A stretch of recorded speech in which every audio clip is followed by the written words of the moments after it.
Hi friends, welcome to the channel. इस video में हम लोग यूपी पीसीएस GS5 का पार्ट 2 पढ़ने वाले हैं। पार्ट 1 हमने देखा था कि रिगार्डिंग प्री 1857 में क्या क्या हुआ था, वो देखा था। पॉलिटिकल कंडीशन क्या था उस समय, कितने किंगडम्स, क्षेत्रीय किंगडम्स इमर्ज हो रहे थे उत्तर प्रदेश में। और अब हम लोग देखेंगे 1857 रिवॉल्ट इन यूपी।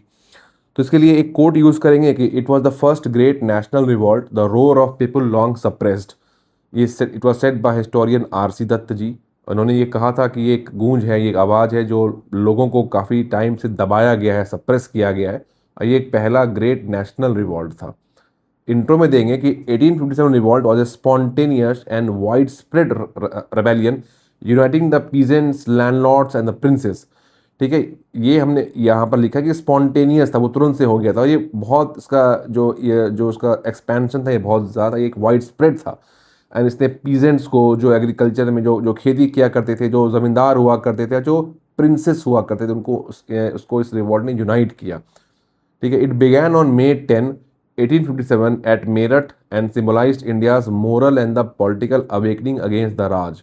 ठीक है, इसने सिम्बलाइज किया कि इंडिया का जो मतलब क्या होना चाहिए, क्या सही होना चाहिए। ठीक है, और जो एक पॉलिटिकल अवेकनिंग है, मतलब लोग ये जान तो रहे थे कि इनको दिक्कत हो रहा है, because they are facing the brunt of the Raj. But फिर भी वो बोल नहीं पा रहे थे, क्योंकि उसमें एक यूनिटी नहीं था एक तरह से, क्योंकि अलग अलग एरिया थे, अलग अलग लोग थे। ठीक है, इस रिवॉल्ट से क्या हुआ कि अलग अलग क्षेत्र के लोग भी एक हो गए।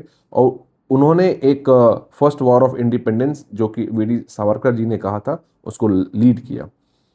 ठीक है, उसमें हम लोग दे देंगे रीजन, तो एक क्लाउड की तरह देंगे। पहला हो गया पॉलिटिकल, दूसरा हो गया सोशियो रिलीजियस, थर्ड हो गया इकोनॉमिक, फिर एक हो गया मिलिट्री ग्रीवेंसेस। हम लोग इसको देखने वाले हैं करके। तो पॉलिटिकल में था doctrine of lapse by lord Dalhousie. और ये कहा गया था जो अडॉप्टेड सन है, he was denied the throne. ठीक है, जो अडॉप्ट किया गया बच्चा है उसे राजगद्दी नहीं मिलेगा।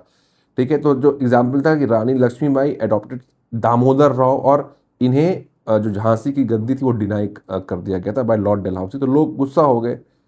फिर हो गया मिस गवर्नेंस, ये भी पार्ट ऑफ इसी का था। तो Awadh was acquired by British. तो ब्रिटिश ने बोला कि अवध सही से राज नहीं हो रहा है, तो उसे छीन लिया गया। तो there was loss of sovereignty, disrespect to the traditional elites. तो ब्रिटिश ने क्या किया, एबॉलिश कर दिया titan the pensions of the Indian nobility. मतलब इस नाना साहिब, वो पुणे के थे, उन्हें पेंशन ऑफ कर दिया गया कानपुर में। इसी तरीके से और फिर इसमें क्या हुआ कि नाना साहिब को जो पेंशन मिला करता था हर साल, वो पेंशन नहीं मिला। तो एक तरह का डिसरिस्पेक्ट हुआ। तो जो इनके फॉलोअर्स थे, तो वो बहुत नाराज हो गए।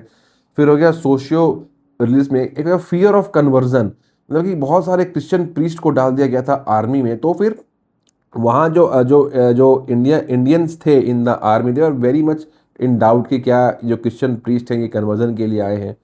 फिर हो गया कि laws of laws and amendments. ठीक है, ये क्या गया कि ब्रिटिश ने अमेंड किया the Hindu law of inheritance 1850 में। और यहाँ पर क्या कि हिंदू जो कन्वर्ट हो गए थे to the Christianity, they can inherit their ancestral property. से क्या होता है कि अगर सपोज कोई कन्वर्ट हो गया, तो वो जो फिर एंसेस्ट्रल प्रॉपर्टी उसे इनहेरिट वो ना करेगा। लेकिन ये जो अमेंड कर दिया गया हिंदू लॉ को ऑफ इनहेरिटेंस, उसमें कहा कि जो लोग भी कन्वर्ट हो गए, they can also inherit their property. तो इससे भी लोग नाराज हुए।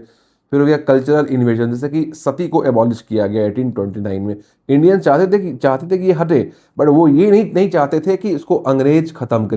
जैसे कि जब जो मिनिमम एज ऑफ मैरिज था उसे 9 साल से इंक्रीज कर दिया गया था। तो इंडियंस चाहते थे, बट वो ये नहीं चाहते थे कि जो अंग्रेज लोग हैं वो करे, वो चाहते हम लोग ही उसको खुद से करें। फिर हो गया लॉस ऑफ कास्ट आइडेंटिटी। एक बोला जाता था कि अगर आप समुंदर क्रॉस करते हैं और आप ओवरसीज जाते हैं, तो काला पानी आप जाते हैं, तो एक टाबू है, मतलब कि वो आपकी जो कास्ट का आइडेंटिटी है उसके खिलाफ हो गया, आपको वो नहीं करना है।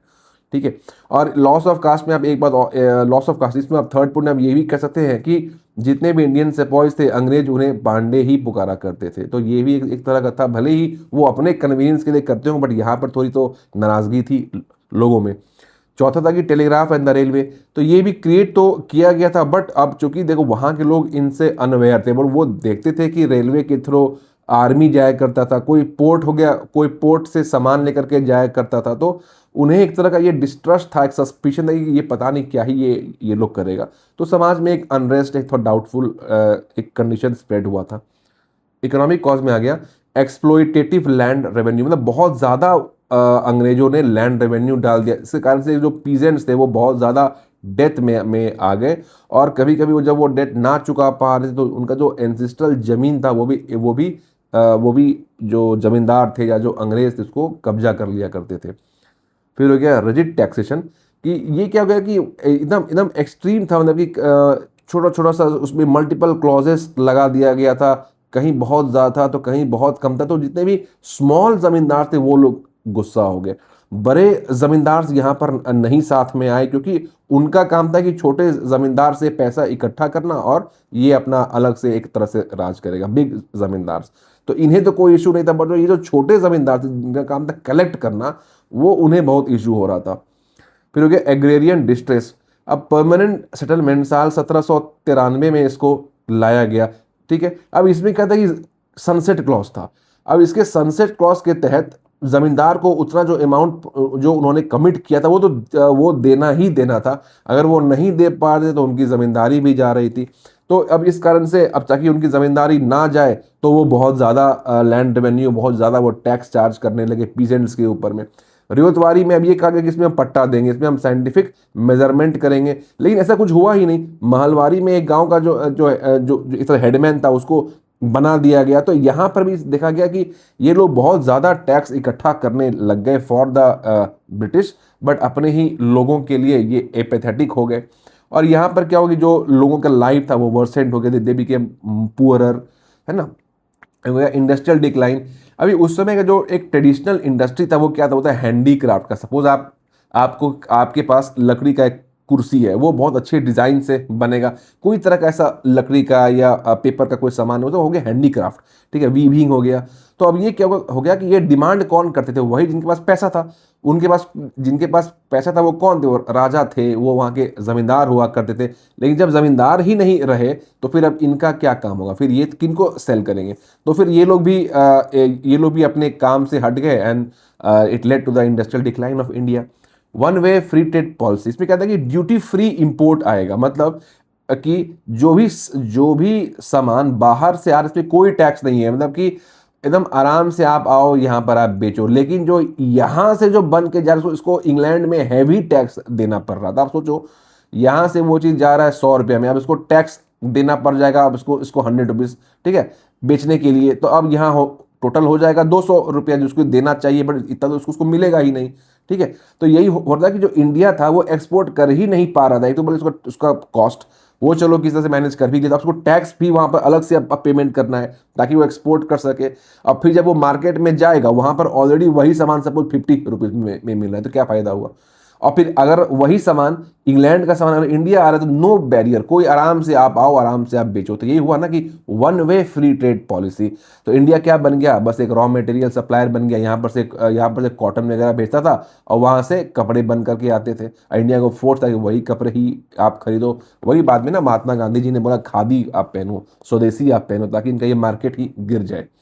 ठीक है, अब आते हैं हम लोग मिलिट्री कॉज में। तो सेपॉइस क्या था ना कि they had a peasant background, मतलब वो लोग गरीब थे और वो लोग खेती किया करते थे, और आपस में वो लोग अपना हार्डशिप्स को वो शेयर करते थे, बातें किया करते थे, क्या क्या इशू हो रहा है। तो एक तरह का एक रिसेंटमेंट ग्रो हुआ। ठीक है, अब कैसे ग्रो हुआ, because low salary of Indians with respect to the Europeans.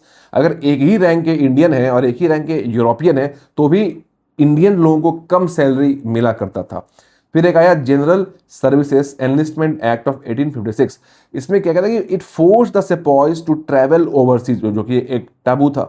फिर आगे एनफील्ड राइफल कार्टिज का case of the brown bess musket, उसको it has to be bitten off by mouth, मतलब उसको दांत से उसको काटा करता था। आप लोग अगर मंगल पांडे मूवी देखे होंगे तो ये पता ही होगा आपको, देखेंगे वहाँ पर। तो वही एक फैट का वो इट वाज थॉट कि एक फैट का बना हुआ है which was hurting the religious sentiments of Hindus and the Muslims। फिर हो गया मंगल पांडे का रिवॉल्ट इन द बैरकपुर, कब हुआ था, तो मार्च 29 में हुआ था। And it finally it led to the Meerut uprising by the 3rd Bengal light cavalry. यहाँ पर मैंने एक मैप ड्रॉ कर दिया है बेसिकली कि इंपॉर्टेंट एरियाज क्या है, तो मेरठ, बरेली, लखनऊ, आरा, ठीक है, ग्वालियर, दिल्ली, बागपत, झांसी, कानपुर, फैजाबाद, एक रफ ड्रॉ मैंने किया। बट अगर यूपी स्पेसिफिक का क्वेश्चन जैसे इसमें आएगा तो आप सिर्फ इसमें यूपी का ही मैप आप ड्रॉ कर लेंगे तो ही काम हो जाएगी। मैंने एक्स्ट्रा एक ड्रॉ किया हुआ है। अभी देखो आउटसाइड यूपी का सेंटर क्या था, मेजर सेंटर दिल्ली है, एक आ रहा। दिल्ली में कौन थे तो general Bakht Khan plus Bahadur Shah Zafar too. ठीक है, यहाँ पर कौन थे ब्रिटिश के लीडर तो जॉन निकलसन। आरा में थे Babu Veer Kunwar Singh known as the lion of Bihar. और इसके यहाँ पर जो ब्रिटिश के थे लीडर नाम था विलियम टेलर। अब हम सीधा आते हैं अपने यूपी पे। यहाँ पर आपको ये मैप ड्रॉ करना है, थोड़ा और अच्छे से आप ट्राई करना मैप ड्रॉ करने का एग्जाम में। देख लो बरेली है, फैज़ाबाद, गोरखपुर, बनारस, इलाहाबाद, कल्पी, झांसी, कानपुर, लखनऊ, बागपत, मेरठ। ये एक मेजर एरियाज हुआ। मैंने यहाँ पर तीन तीन को मैंने एक्सप्लेन किया, रेस्ट का मैं आपको नाम दे दूंगा, आप उसको अपडेट करना जो भी लोग आप लोग देखेंगे। और पीडीएफ जो है ये आपको टेलीग्राम ग्रुप पर ही मिल जाएगा, उसका नाम है एज सिविल्स पीसीएस 1। तो जो भी लोग जिन्हें भी चाहिए होगा सभी पीडीएफ यहाँ पर मिल जाएगा। ठीक है, तो अब आप देखो लखनऊ में क्या हुआ था। It was led by Begum Hazrat Mahal, Birjis Qadir, Maulvi Ahmadullah of Madras versus the Colin Campbell. जो फैज़ाबाद हुआ यहाँ पर हो गए थे ये मौलवी Ahmadullah, he was a native of Madras. और यहाँ दोनों ही जगह कोलिन कैंपेबल ने ही ब्रिटिश को लीड किया था। She fled to flee to Nepal. ठीक है, अब आते कानपुर में, तो यहाँ पर नाना साहिब थे, तांतिया तोपे। तांतिया तोपे वही है जो कि गुरिल्ला टेक्निक वो क्या कहते वो छुप करके वार करने में वो एक्सपर्ट थे। ठीक है, Nana Sahib, Rao Sahib, Tantia Tope and Azimullah Khan versus Colin Campbell वही प्लस हुक वेलर। थर्ड में आते हैं झांसी। झांसी में आप है कि इंडियाज मोस्ट इलस्ट्रस है, बहुत अच्छा था, and the courageous lead of the revolt by Rani Lakshmibai. And यहाँ पर जनरल हगरोस थे। और ह्यूगोस इन्होंने कहा था कि after her death here less the women who was the only man among the rebels. तो कितना बड़ा बात उन्होंने बोल दिया था। ठीक है, अब देखो यहाँ तो मैंने तीन ही नाम दिया है, आप कुछ नाम आप वहाँ पर आप अपडेट कर लेंगे। जैसे कि ये आपका हो गया बरेली में हो गया खान बहादुर। ठीक है, फैज़ाबाद मैंने बोल ही दिया है। गोरखपुर में आपका हो गया गजाधर सिंह। बनारस में आपका हो गया मौलवी लियाकत अली।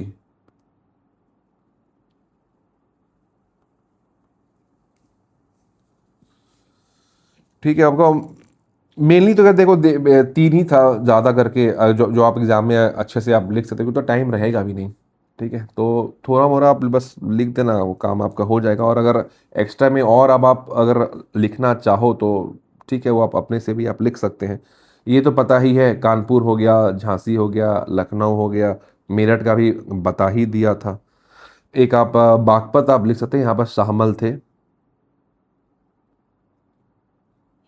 ठीक है, यहाँ पर भी कोलिन कैम्पबेल था। ठीक है, तो अब आप देखते हैं व्यूज ऑन द रिवॉल्ट। पहला व्यू हो गया नेशनलिस्ट व्यू, दूसरा हो गया colonial view.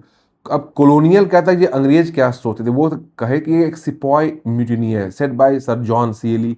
White man's burden by Rudyard Kipling. मतलब कि इन्होंने कहा कि ये व्हाइट मैन का ही एक काम है कि इंडियन लोगों को और अच्छा करना, मतलब ये ऐसा सोचते थे रुडयार्ड किपलिंग।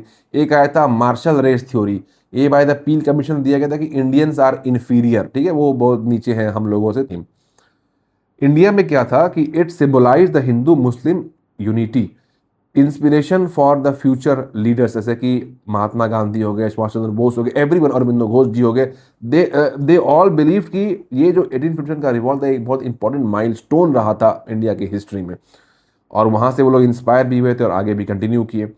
ये एक स्ट्रगल था for the freedom, rights and the dignity. ये हमें कैसे पता है फ्रीडम को, तो ये जब इन्फेंट्री जब वहाँ से हट करके दिल्ली पहुंचा था मई 9 को, तो they accepted Bahadur Shah Zafar as the emperor of the India. ठीक है, अब इसमें अदर व्यूज भी मैंने लिखा है, जैसे आरसी मजुमदार जी ने क्या कहा कि 1857 revolt it lacked national character. मतलब कि इन्होंने ये बोला कि इसमें नेशनल कैरेक्टर नहीं था, ये बस कुछ क्षेत्रीय था, ये कुछ उनका एक कारण था उसके रिगार्डिंग। बट एक ऐसा नहीं कहा जा सकता कि एक नेशनल कैरेक्टर कि पूरा नेशन का। इन्होंने ये कहा था। एसएन सेन ने कहा था कि एक पॉलिटिकल रेवेलियन है। ठीक है, for power. VD Savarkar ji ने कहा था कि it was the India's first war of independence. और कार्ल मार्क्स ने कहा था it was the revolt against the colonial exploitation. इतना एक्सप्लोइट किया गया इतना यहाँ के पीजेंट्स वगैरह को कि दे आर रिवॉल्टेड। ठीक है, अब आपको एंड करना हो तो कैसे करेंगे? The 1857 revolt set A valiant theatre of patriotism and moral duty. It succeeded in uniting India's consciousness for the demand of पूर्ण स्वराज. ठीक है, बस इतना ही आप लिख देंगे तो भी आपका काम हो जाएगा. Okay, thank you.